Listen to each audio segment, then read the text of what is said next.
synonymous with Bob Hope when I was growing up was USO and entertaining the troops. And there he is now, Bob Hope. He invented the way you entertain the troops. A lot of performers have done it since, but I know that all the rules were invented by Hope. I'm very happy I had the chance to tell you about our trip this summer because it was really exciting. And those troops in North Africa are doing a job, and they're all great guys over there outside of one boy that I met while I was doing KP. This lad had been breaking all the rules, shooting dice, going AWL, running around with women. So I walked up to him and I said, "Son, what's the big idea?" And he said, "Mr. Hope, did you give a pint of blood to the Red Cross last year?" And I said, "Yes." And he said, "Well, shake hands with the guy that got it." He was there, certainly when the country needed him, and for every man and woman who wore the uniform, I mean, he was a hero.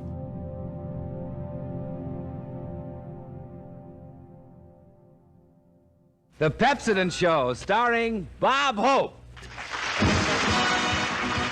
May 1941, 7 months before the Japanese sneak attack on Pearl Harbor. The producer of the Bob Hope radio show suggested that he take the program out of its Hollywood studio to broadcast one show from the airbase at March Field. At first, Bob had no interest in dragging the entire cast, crew, and equipment on a 59-mile road trip. But the idea of performing in front of entertainment-starved servicemen proved irresistible. Well, here we are, ladies and gentlemen, at March Field, one of the Army's great flying fields located near Riverside, California. And what a wonderful welcome they gave me. As soon as I got in the camp, I received a 10-gun salute. They told me on the operating table. Response from the men was electric, and Bob realized that he'd been wrong about hitting the road to entertain troops. "I was resisting an idea that was to change my whole life," he wrote later. "We had no idea we were going to discover an audience so ready for laughter."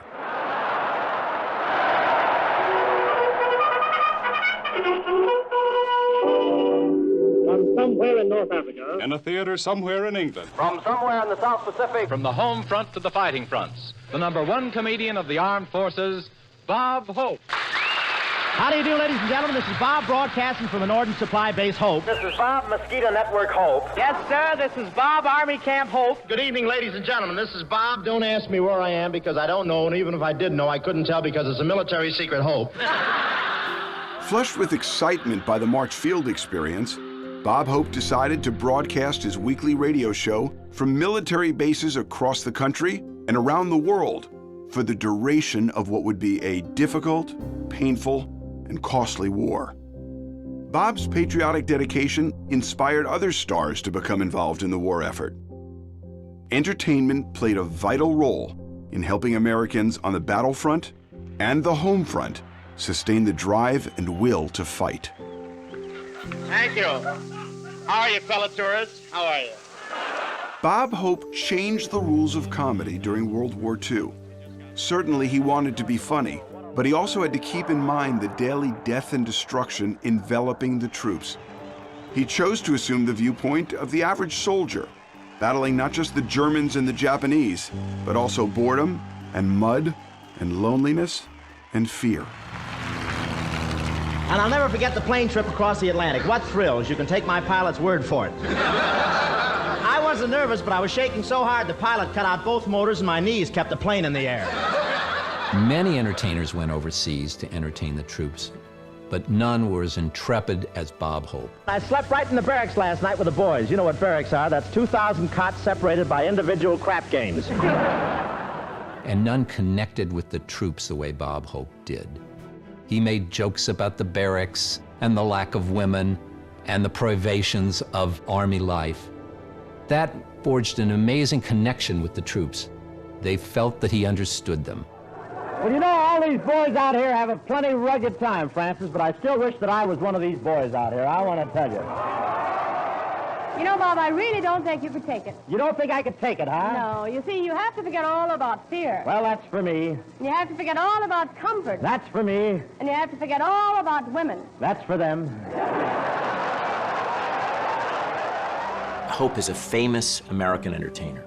They may well have listened to him at home on the radios in the 1930s. He is a reminder of home. He's a reminder of a normal period. He reminds people of a world that is so very far away. And perhaps for some of them, he reminds them of a world that they are not sure they're going to see again.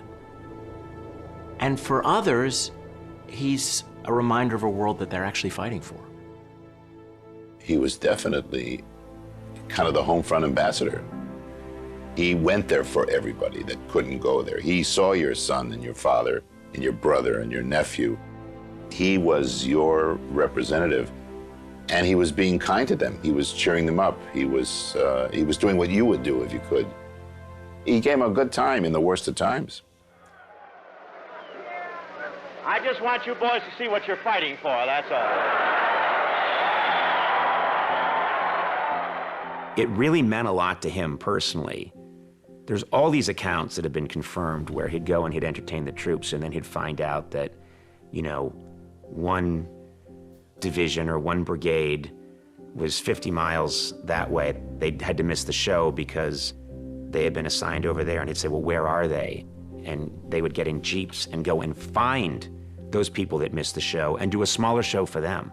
You ready? What do you want? Nothing to it. My hand just burned off. Are we winning? He did things in the Army that were very dangerous. I mean, he could have been killed a number of times. The stories that he came back with were just, I mean, he was in foxholes with personnel. He took a lot of chances. And I think part of that is what made the audience love him even more, because he just wasn't telling jokes. He was out there. Bob Hope was embedded with the soldiers, and America loved him for that, and rightly so. He wasn't a guy working for money anymore. He was like a guy on a mission. He found something that was bigger than money, bigger than anything, which was filling the need of those guys, the desperate need they had to laugh. Ladies and gentlemen, these wounded men have been through many bitter campaigns. What they're going to face now is ridiculous. Here he is, Bob Hope. Don't think it didn't take its toll on Bob, because he's told me stories. World War II, he was in the South Pacific, and the Army asked him if he would go to an island called Pavuvu. He said, we were training a special force there. They're all alone, and they have nothing, and a little entertainment will go a long way. Well, he had to fly in a Piper Cub that could barely land there, and he did this show. He got tremendous laughs. And later he read 45% of the men he did the show for were killed.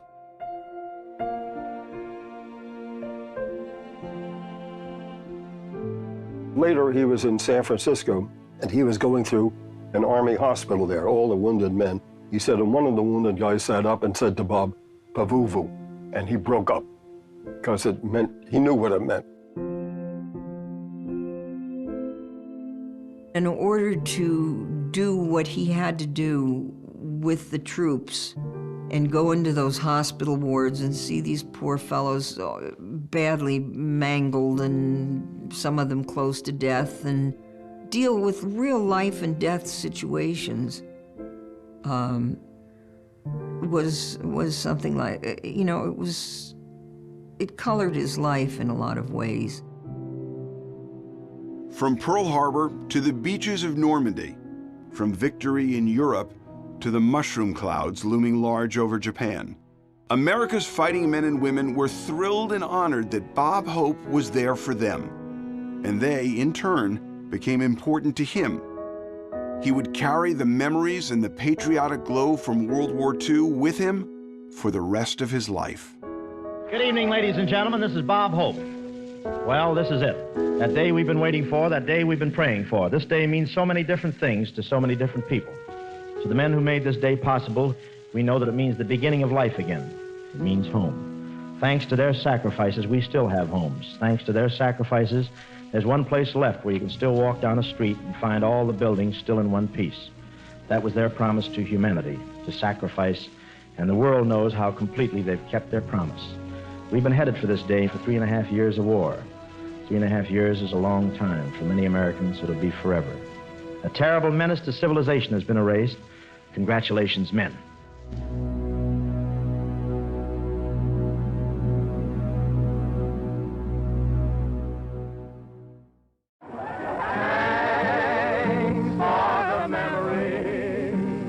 You boys at this here base, you boys who set the pace, 'cause you're the guys who are gonna go into Fuhrer's face. Oh, thank you so